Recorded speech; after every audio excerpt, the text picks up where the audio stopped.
Voici la dure vérité. Si vous traitez avec des personnes toxiques, ce n'est pas leur faute, c'est la vôtre pour les avoir autorisées dans votre vie. Mais ne vous inquiétez pas, je vais vous montrer comment reprendre le contrôle et les laisser impuissants. Les personnes toxiques n'apparaissent pas de nulle part.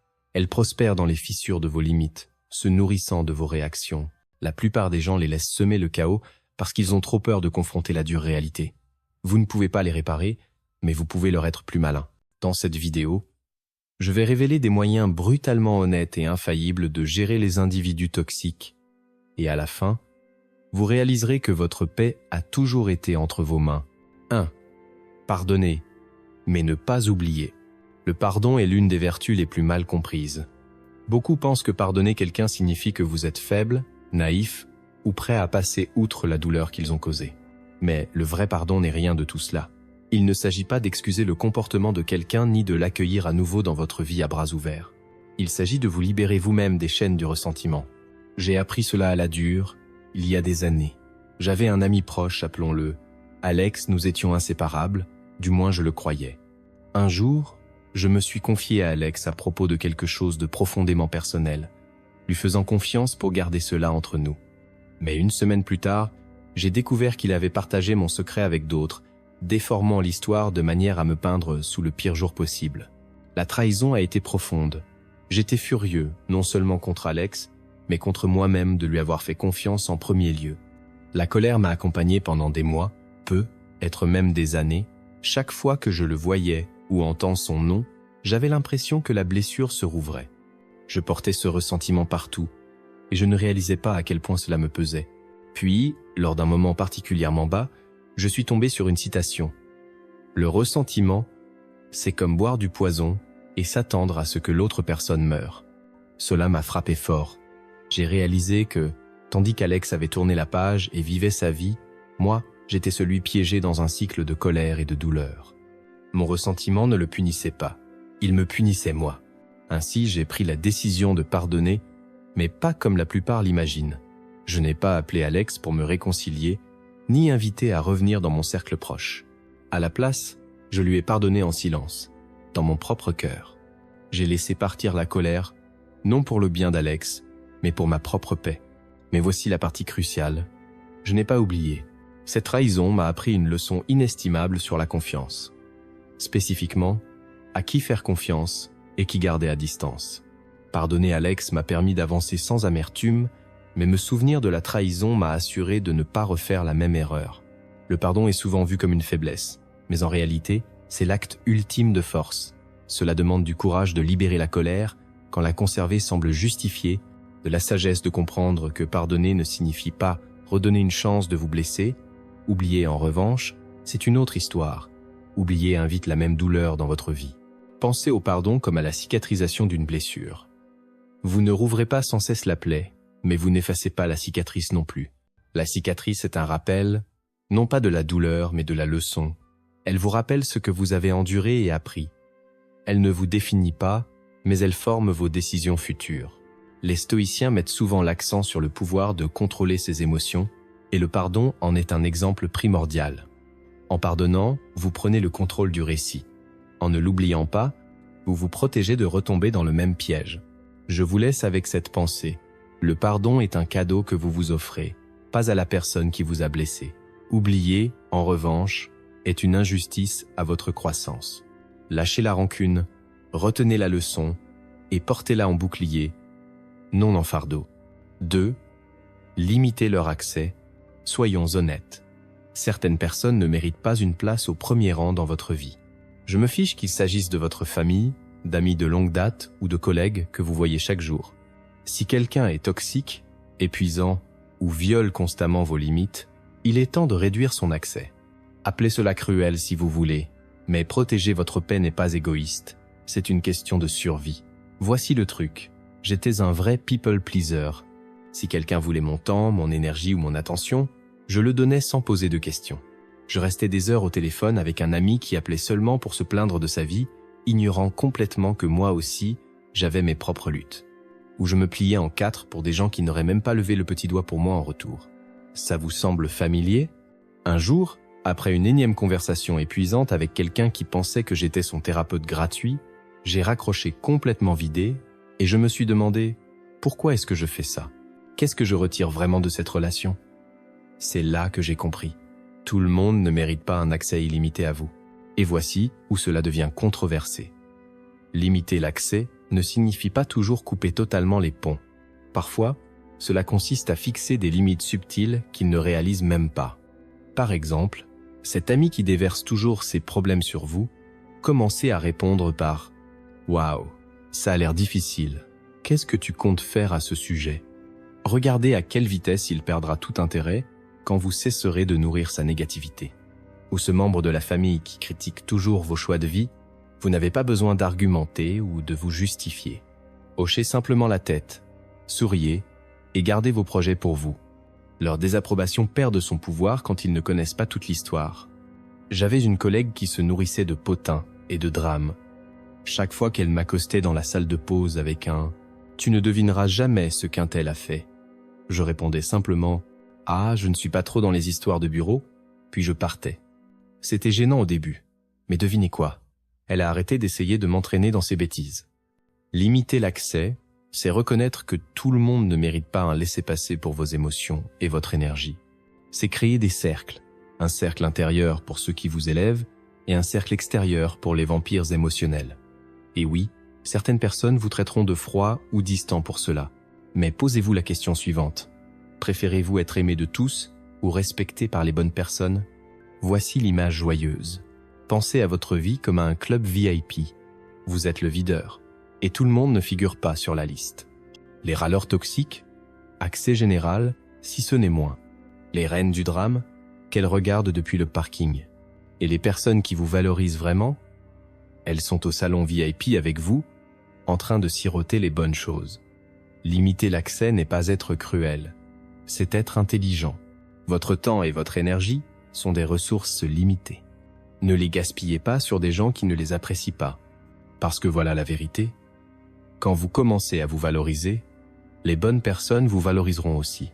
Et les mauvaises, elles s'adapteront ou partiront. Dans les deux cas, vous y gagnez. 3. Utilisez l'humour pour les désarmer. Parfois, la meilleure façon de gérer une personne toxique, c'est de ne pas la prendre trop au sérieux. Les personnes toxiques se nourrissent de tensions.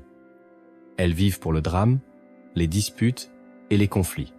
Mais que se passe-t-il quand vous refusez de leur donner ce qu'elles veulent ? Au lieu de répondre en argumentant, vous faites une blague, vous souriez ou jouez un peu le jeu, juste assez pour faire éclater leur ego.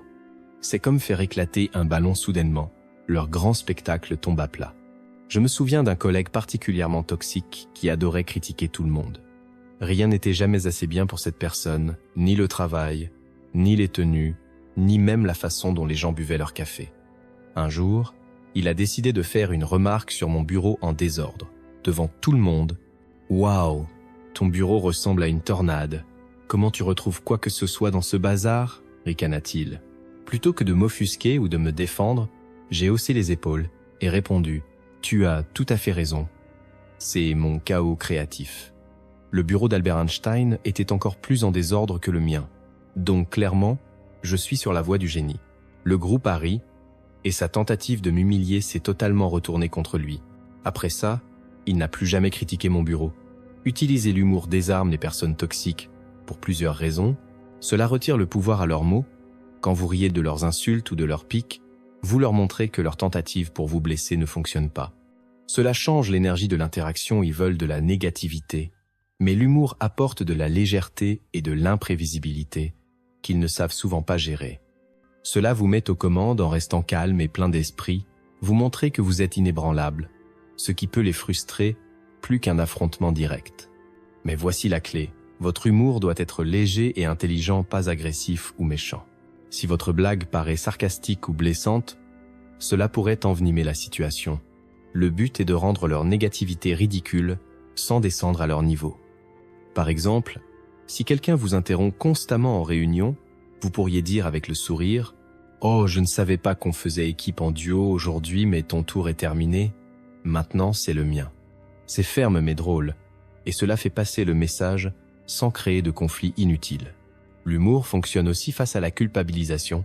Si quelqu'un vous dit « Ah, J'imagine que tu es trop occupé pour te soucier de moi ces derniers temps. Vous pourriez répondre, tu m'as démasqué, je passe des auditions pour le rôle du pire ami, et apparemment, je suis au top. Cela désamorce leur tentative de manipulation tout en gardant une atmosphère légère. Utiliser l'humour ne signifie pas que vous minimisez la gravité de leur toxicité. Cela veut dire que vous refusez de vous laisser aspirer dans leur négativité.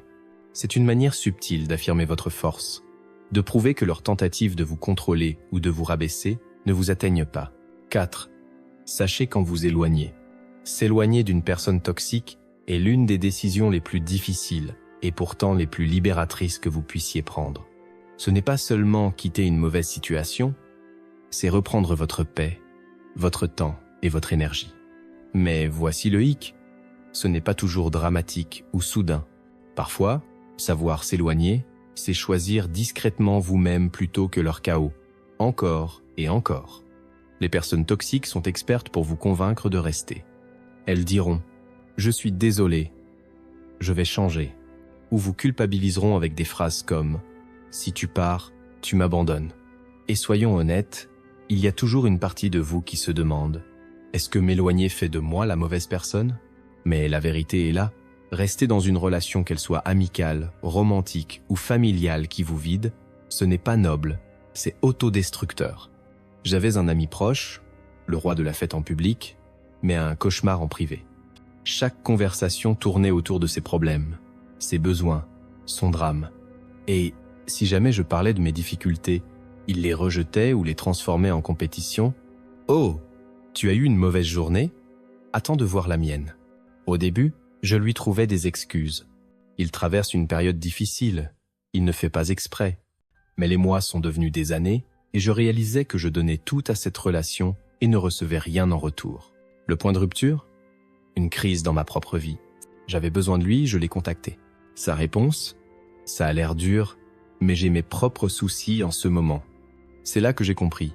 Il n'était pas toxique par méchanceté, mais parce qu'il ne s'en souciait pas.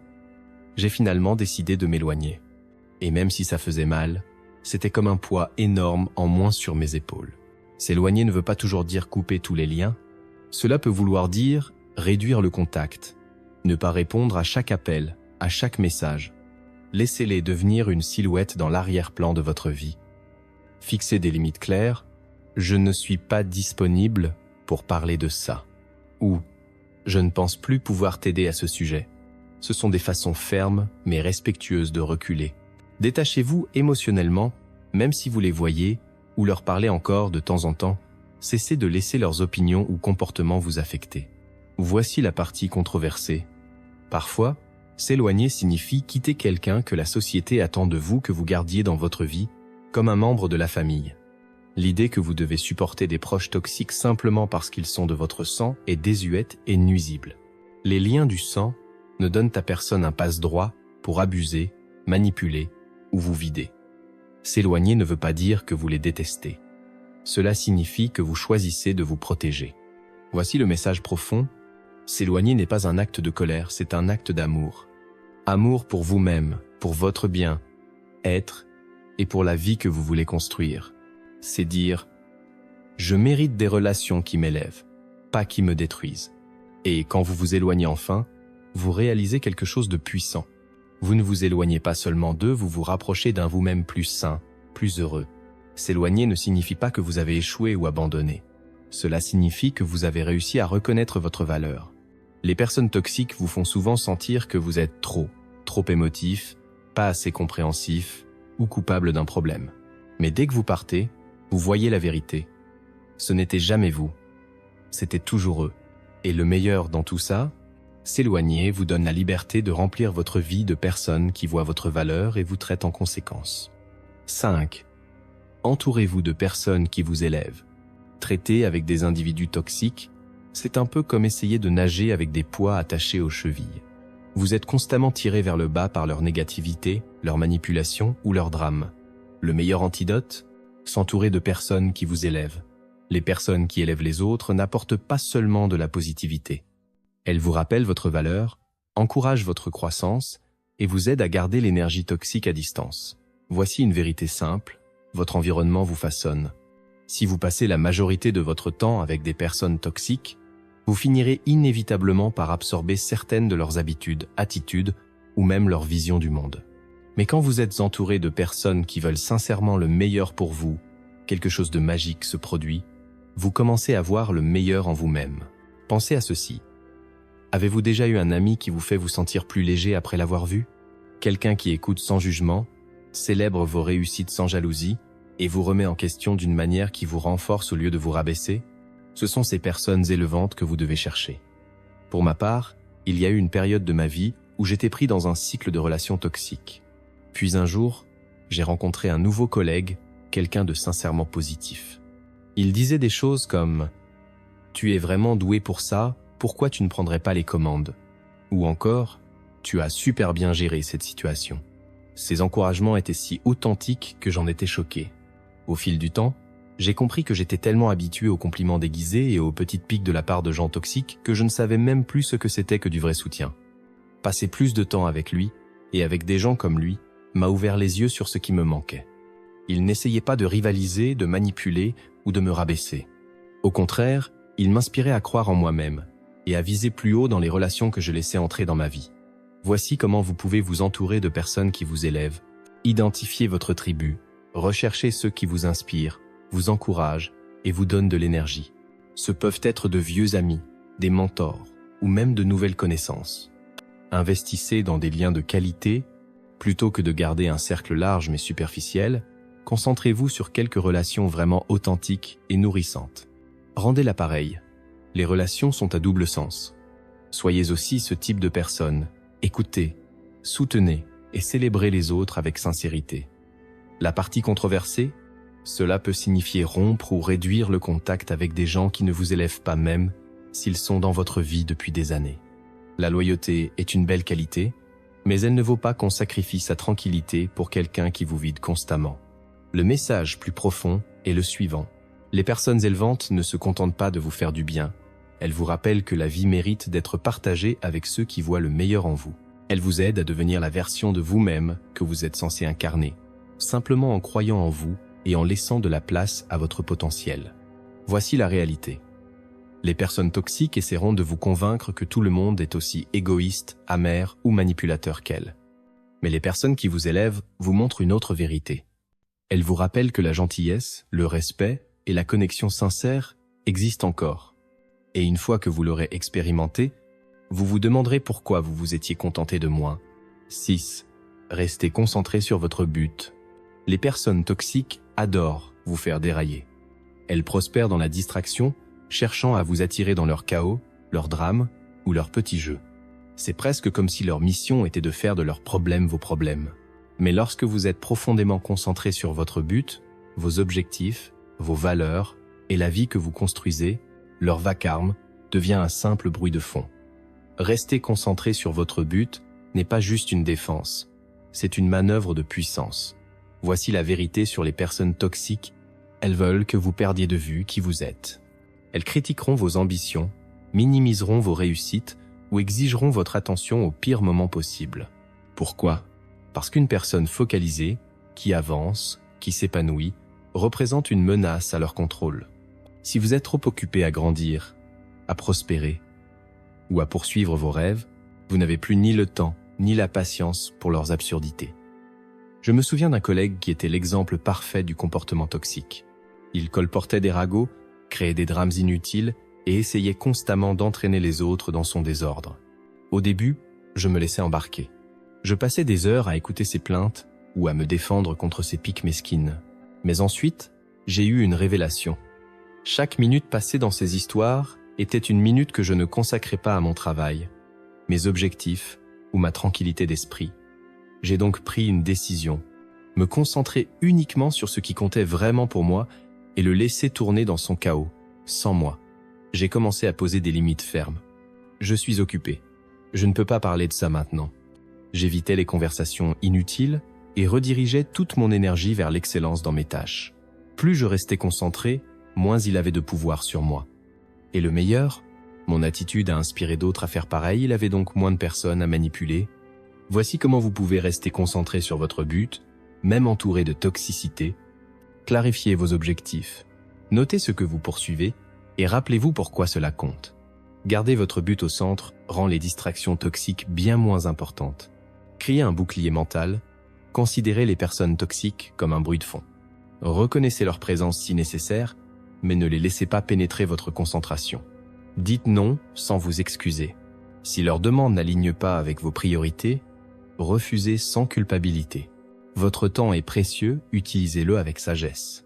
Trouvez vos sources de motivation, entourez-vous de personnes, d'habitudes ou même de livres qui vous ramènent à votre but et alimentent votre détermination.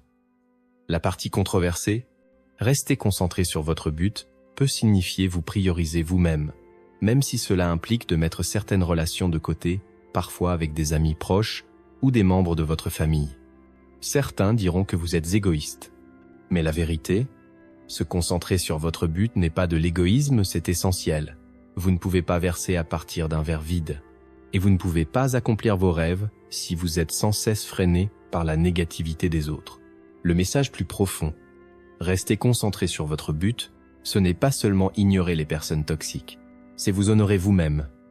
C'est affirmer que votre temps, votre énergie et vos aspirations sont trop précieux pour être gaspillés dans le drame de quelqu'un d'autre. Les personnes toxiques tenteront de vous distraire, mais votre but est votre ancre. Quand vous savez clairement où vous allez, rien de leur négativité ne peut vous ébranler.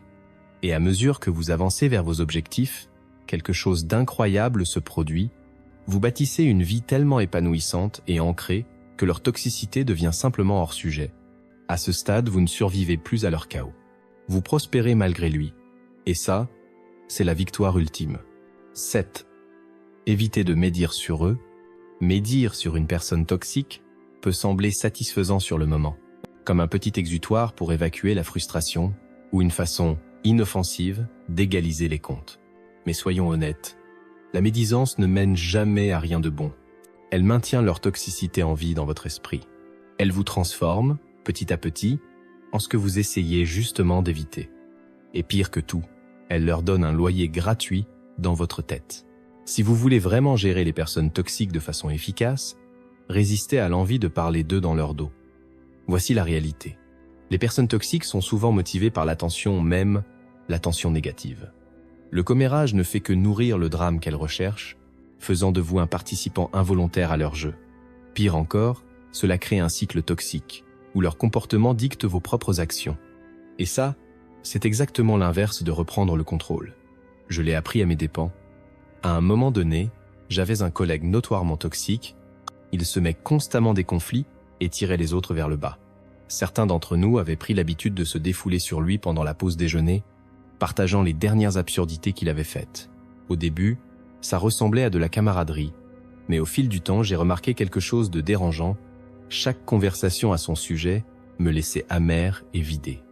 Pire encore, il a fini par apprendre qu'on parlait de lui, et il a retourné la situation en se faisant passer pour la victime. À partir de ce moment-là, j'ai décidé de ne plus alimenter les commérages. À la place, j'ai choisi de rester professionnel et d'aborder les problèmes directement si nécessaire pas dans son dos. Ce n'était pas toujours facile. Il y a eu des moments où j'avais vraiment envie de me plaindre. Mais j'ai remarqué un changement. En sortant de la boucle des potins, j'ai retrouvé mon énergie et mon intégrité. Voici comment éviter de médire sur les personnes toxiques tout en restant sain d'esprit. Évacuer de manière saine. Si vous devez sortir votre frustration, faites-le avec quelqu'un de confiance, comme un mentor ou un thérapeute, pas quelqu'un qui attise le feu. Restez sur les faits, pas sur les insultes. Si vous devez parler d'un comportement, décrivez ce qui s'est passé, pas ce que vous pensez de la personne. Redirigez la conversation. Si d'autres commencent à médire, ramenez le sujet vers quelque chose de plus constructif. Par exemple, et si on parlait plutôt de comment gérer ça au mieux, concentrez-vous sur des solutions. Plutôt que de ressasser leur comportement, cherchez des moyens de protéger votre paix et d'avancer. Pratiquez l'empathie, sans excuser leur comportement. Reconnaître que les personnes toxiques agissent souvent à partir de leur propre douleur peut vous aider à ne pas vous rabaisser à leur niveau. La partie controversée, éviter les ragots peut vous faire vous sentir isolé dans un monde où se plaindre des autres semble être la norme. Certains pourraient même vous accuser d'être trop gentil ou trop passif. Mais voici la vérité. Éviter les commérages, Ce n'est pas être gentil, c'est être intelligent. Les ragots vous enchaînent à la toxicité que vous cherchez à fuir. Les laisser aller, c'est vous libérer. Le message profond est celui-ci. En refusant de commérer, vous choisissez de briser le cycle de la négativité. Vous prouvez à vous-même et aux autres que vous ne vous laisserez pas entraîner par le mauvais comportement de quelqu'un d'autre. Les personnes toxiques prospèrent dans le chaos, et le commérage n'est qu'une autre forme de ce chaos. En vous éloignant de ces bavardages, vous leur retirez l'attention qu'ils recherchent et vous protégez votre paix intérieure. Et ce faisant, vous démontrez l'une des formes les plus puissantes de respect de soi, la capacité de s'élever au-dessus, même quand c'est tentant de ne pas le faire. En conclusion, reprenez votre pouvoir. Gérer les personnes toxiques, ce n'est pas les changer, c'est vous protéger vous-même. Vous ne pouvez pas contrôler leur comportement, mais vous pouvez contrôler votre réaction. La vérité, les personnes toxiques existeront toujours. Mais quand vous apprenez à poser vos limites, à rester concentré et à refuser de jouer à leur jeu, elles perdent tout pouvoir sur vous. Souvenez-vous, votre énergie est précieuse. Vous avez des rêves à poursuivre, des objectifs à atteindre et une vie à construire. Ne laissez la négativité de personne vous détourner de cela. Tenez bon. Choisissez la paix et continuez d'avancer. Si cette vidéo vous a aidé à voir les choses différemment, laissez un commentaire et partagez vos propres stratégies pour faire face aux personnes toxiques. Et n'oubliez pas de liker et de vous abonner pour d'autres conseils qui vous aideront à mener une vie plus forte et plus intentionnelle. Vous avez ce qu'il faut. Allez maintenant, reprenez votre pouvoir. On se retrouve dans la prochaine vidéo.